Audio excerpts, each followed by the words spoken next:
Thank you. Yeah, I'd concur with Ms. Henry's analysis and indeed yours, Chair, on sanctions and on the efficacy of sanctions and otherwise. I think actually Sudan is fairly unique in terms of the 24 countries that we deal with across the Middle East and North Africa, in terms of the fact that it does seem to have been responding. There does seem to have been progress in certain areas.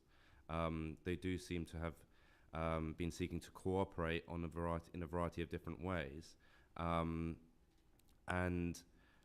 they have been in Washington D.C. on the charm offensive, trying to improve relations. That seems to be something which works with them, and I would say that we need to continue to pursue this until we've got it right. I think without that, the stick part of the carrot and the stick with Sudan, they're not going to have the incentive to continue improvements and cooperation.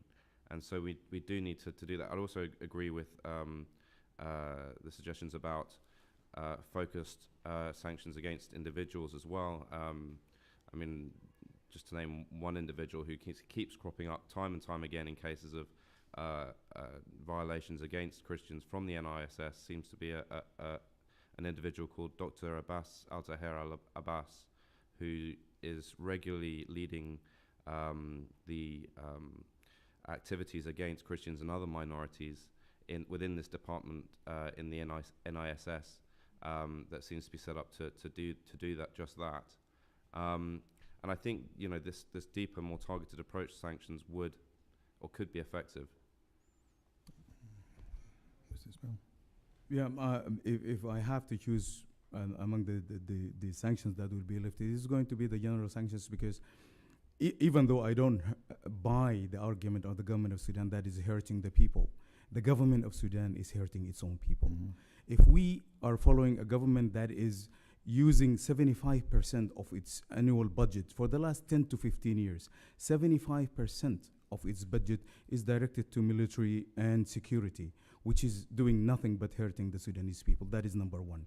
And if you look at 5% only on average of this budget that is allocated to education, healthcare, and services combined in the last 10 or 15 years, what kind of government that is taking responsibility of a people for almost 30 years is doing this? And they have the nerve to tell the world that this is because of sanctions.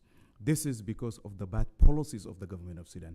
But the general sanctions will help people who are in the country, who want to invest in healthcare, who want to invest in education, the access of the students to the international World Wide Web, and to be able to read like the children here or elsewhere from the libraries.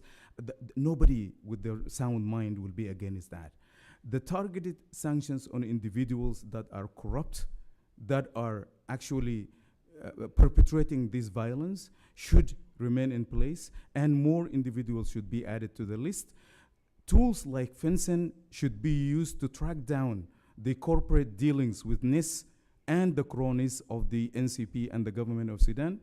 And as well, the anti-money laundering measures should be also in place, so that these people who are made a business out of leasing the country and using corruption to take the coffers of the country away from the Sudanese people should not be allowed to enjoy this money that they stole in broad daylight. And I think that could only come with targeted sanctions and using these particular tools in stopping the government of Sudan from perpetrating more actions. Mr. Isaacs?